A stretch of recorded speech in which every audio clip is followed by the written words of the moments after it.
Alright, so we'll come at you with another video here.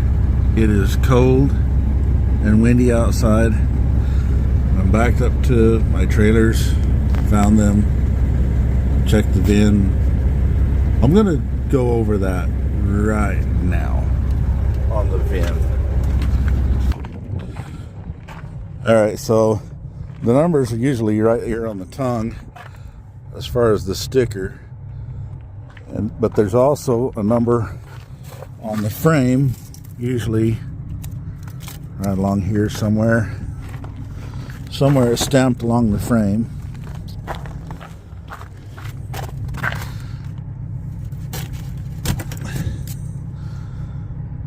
Anyway,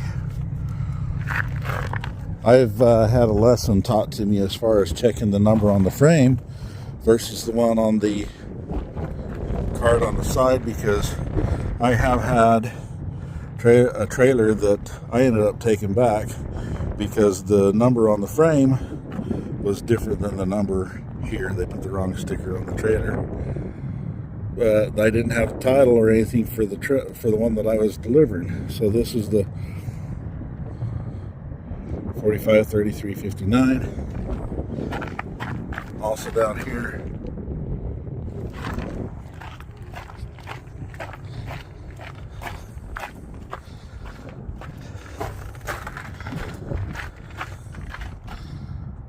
$45.33.60.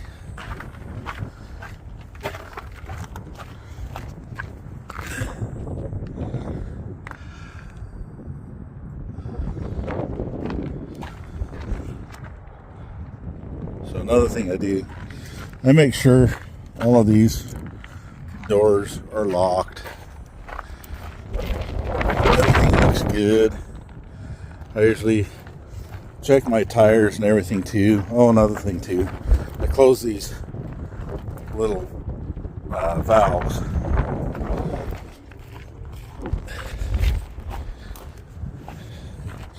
Check the tire covers and all that. I also check these windows, make sure that they're not open. Those are locked. Also grab the key.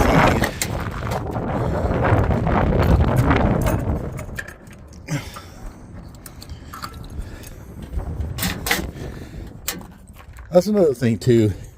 I understand why they put the key in the firebox. People know that they're in there. It's not a big secret. I check these doors. And another thing that I do, because I have had these doors come open on me, I lock the deadbolt part of the lock.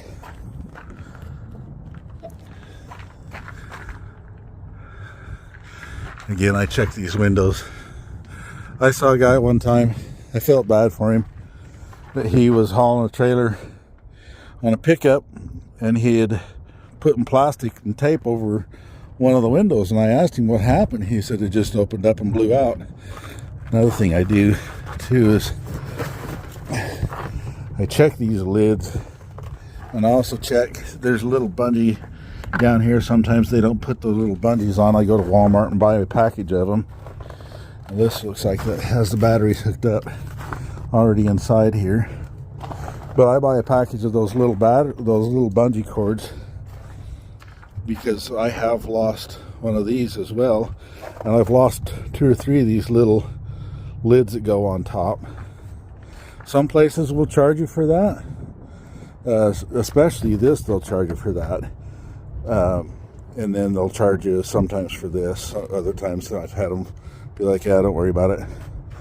But it's one of those things that they could claim as driver damage, and we all know we don't want that. Another thing I do is I pull these little end caps out. I'll do that when I load. So I put the pocket in my right pocket, the one for the rear, one for the front. I put in my left pocket. That way I put them in the right packet. When I get back in the truck, I also check these, walk around this. I'll tighten up lug nuts and stuff here just a little bit too. But I'll take these keys because the packets are right in here, right there. And the packet matches that, matches that.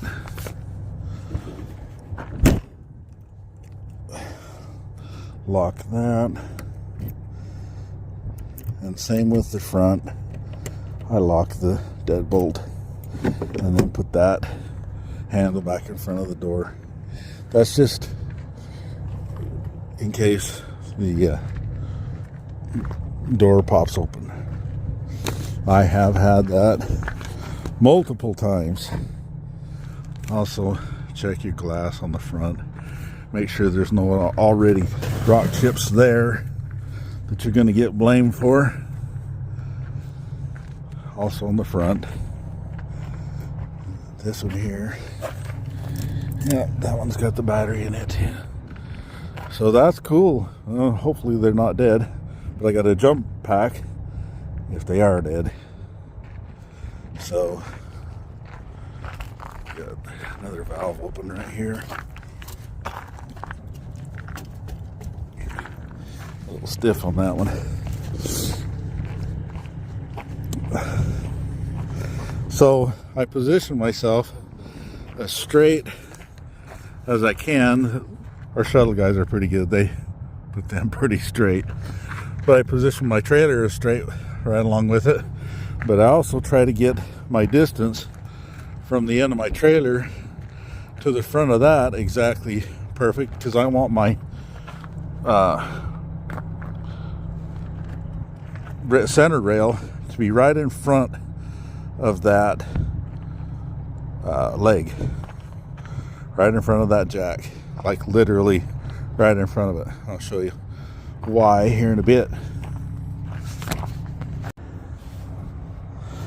Alright, so I backed up a little bit. This right here is pretty much perfect by the time I get that pin down in here.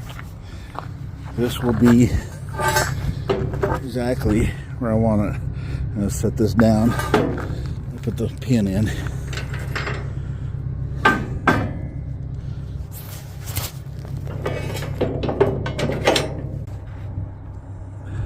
Alright, so right here's the reason we put that right there. The wobble wheel's on, the hook is on, and I put the chain from the trailer in the cable or in the hook. Most of the time I put it right there in the cable, because, and I also put the pin on that latch right there, because I have had the wobble wheel come out of that right there, and you don't want the trailer to take off and run all the way down your trailer and crash and tip over and all sorts of maybe ugly stuff. There is no battery here, so I did have to put my jump back on here to run the jack. So anyway, now we'll just winch it on. I put up my ramps and everything, took my straps off, so we're ready to go. Also, for people in the comment section, well, one dude anyway, was like, oh, you didn't show the whole loading process. Well, no one wants to be bored by a trailer being winched onto a truck. I got that with my haul and tow video. Could believe that. This is a tips and tricks video. It's not about exactly how to load trailers and watch them get loaded. That's just dumb. My opinion anyway. Anyway, it's going on. Make sure everything's going to line up, you know. Same old normal stuff. It's not really that hard. Anybody can do it. Anyway. Alright. Once we get to here, there's a reason why I put the I take the foot off and everything. So if you notice, this is down in the rail right here. So when this hits the end of this, sometimes it'll want to go sideways one way or the other on you. If you put that right there in the rail, it won't do that once you hit that. Once you hit that and it goes up and this stays straight, then you're good to go the rest of the way up until you hit the next one, but we're not going to hit the next one with the wobble wheel on. We're going to actually stop right here, and I'll show you the next deal what we do once we get right there. All right, now we're here. So the jack is in the bottom of that, and we've got our deal right here. So the next deal, we're going to have to put it up on this ball right here, and that wobble wheel is going to be in the way to get to the end. Plus we're going to run out a cable right here. Those clasps are going to hit that wheel right there, so we've got to reposition everything. So the wobble wheel is going to come off, the hook is going to get put back here, and then this is just going to slide on this rail since we're up over that little ramp right there. So what we're going to do is we're going to take this chain, or the other chain, one of the two, and just hook it here on the front of the trailer, like so, so the trailer doesn't take off and go anywhere on you. And then we're just going to lift the front of the trailer.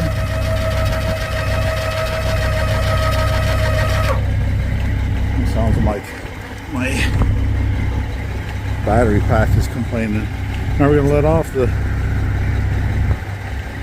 cable, and we're just going to switch this. I need both of my hands so I can't record.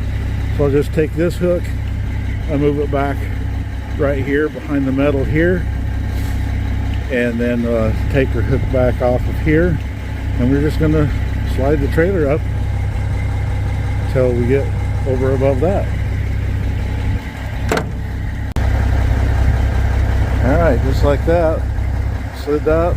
Make sure you raise that back up so it's not banging around inside here. That makes it hard to get the foot back in, and not very good. But anyway, I'll take my hook off of here and run it back for the next trailer. Put my safety pin in when I'm right here.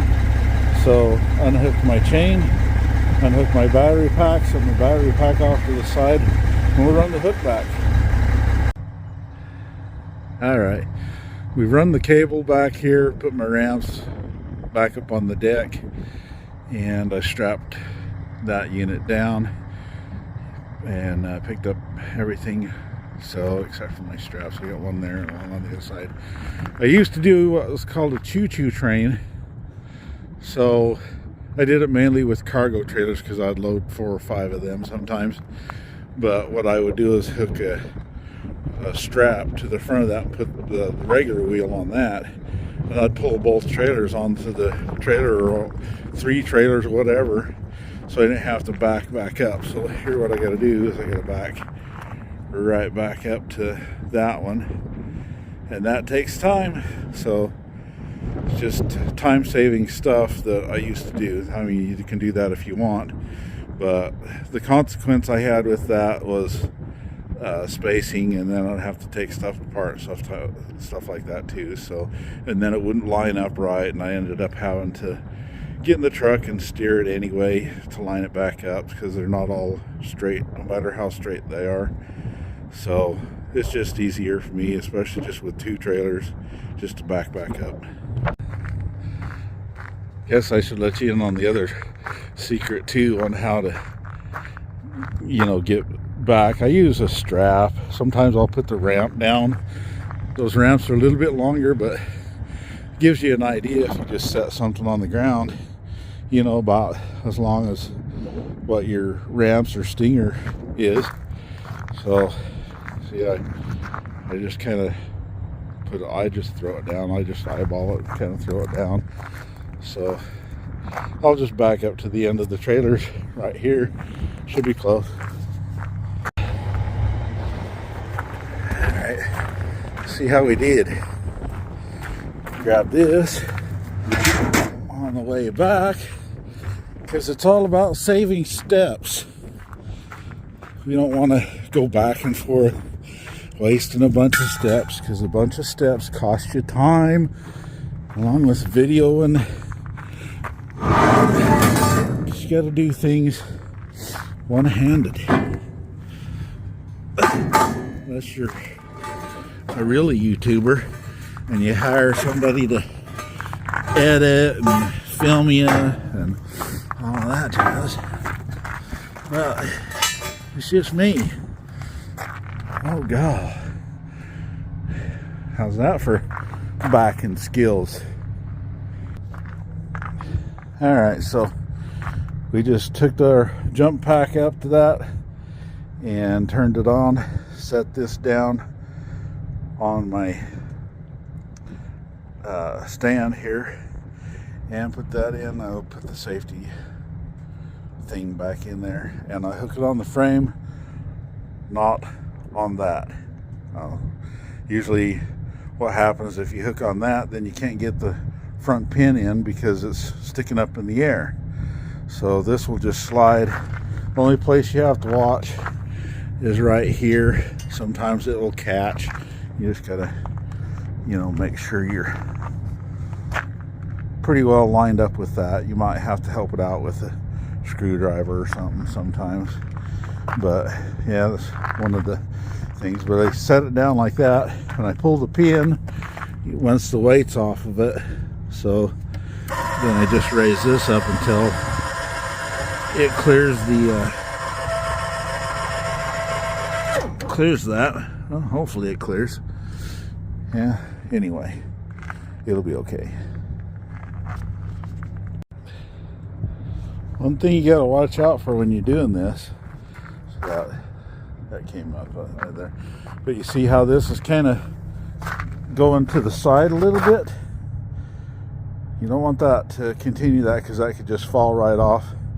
And then you're in a world of shit. So you got to pretty much do just like you would the wobble wheel and steer it by pushing on the camper or the frame, one of the two. What I do right here on the corner, same as when you're pushing, always right here on the corner. Never push in the walls, especially on the aluminum ones, because you will dent them or cave them in. So it's a bad day too. But anyway, so I'm just going to put my hand right here and push on that so that it doesn't fall over, and I need both hands so I can't record that. So just keep that from tipping one way or the other.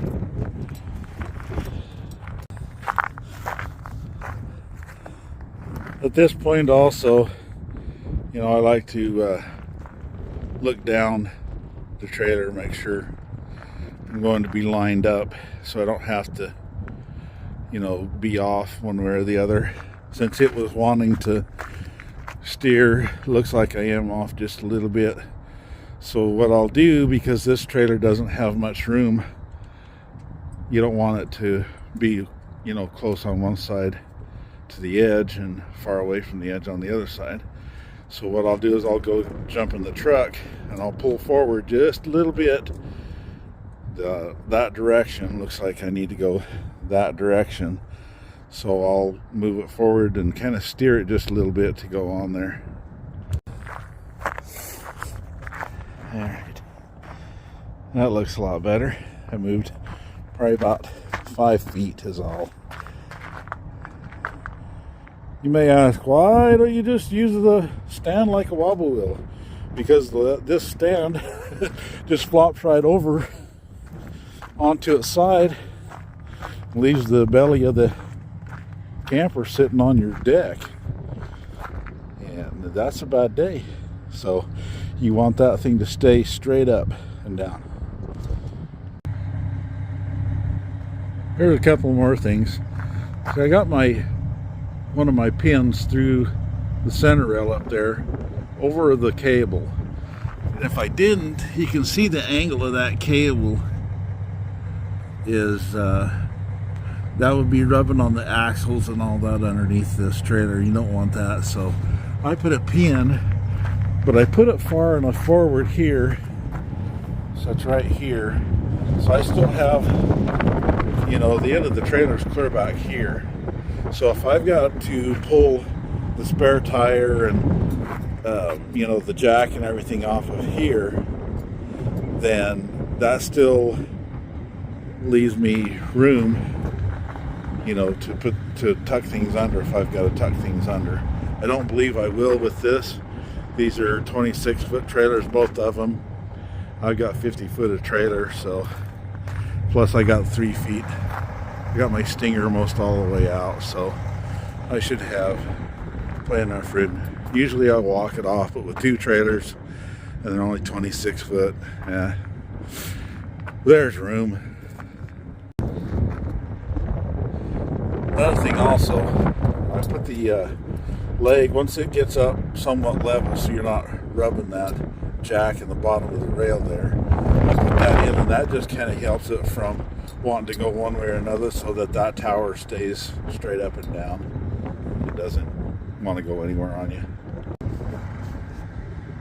Alright, just like that. Put my pins in there. Don't have too much space, but just right. I think we're good back here. Hell yeah. We ain't got no hangover. Yeah. God, that looks pretty dang even too. Alright, I'm gonna put my stuff away. Get this thing tied down back here on the straps. Put everything away.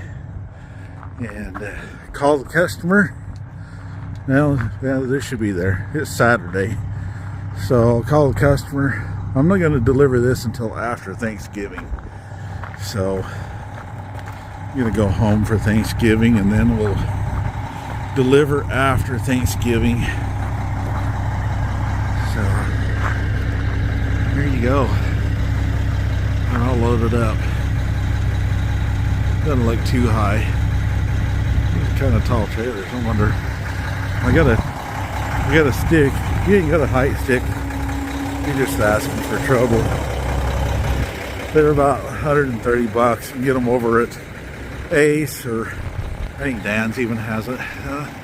That's got that little antenna up there. I'm going to measure that. See how we're doing on height on that little antenna right there. That's a good thing I got out the height stick. That little antenna up there's 14 feet. So the only thing I've got here, I've got 2 more holes. I can go to that very top hole. So how you do that, just run that jack down, lift that up enough to pull the pin, set that down and measure. That's all I can do. That's all I can do. Well, we're still not 13.6. Guess I have to watch things. We're 13.7. But it looks like maybe that air conditioner, we may be okay. Just have to dump the airbags, I guess, or just move the trailers back. Guess I could gain a little bit more by moving the trailers back. We'll see. So we're sitting 2 hours and 5 minutes. Load time, that's with messing around with trying to get that height lower. If I come across anything, or if I get pulled in the port, one of the two, the only option is to move them back, which I'm still not going to gain that much moving back. So we'll see what happens. Well, things are right on the verge of being icy and slick. Still spray to coming off the tires, but not by much. Hit and miss. So yeah, we'll just take it slow. Some people will take it fast.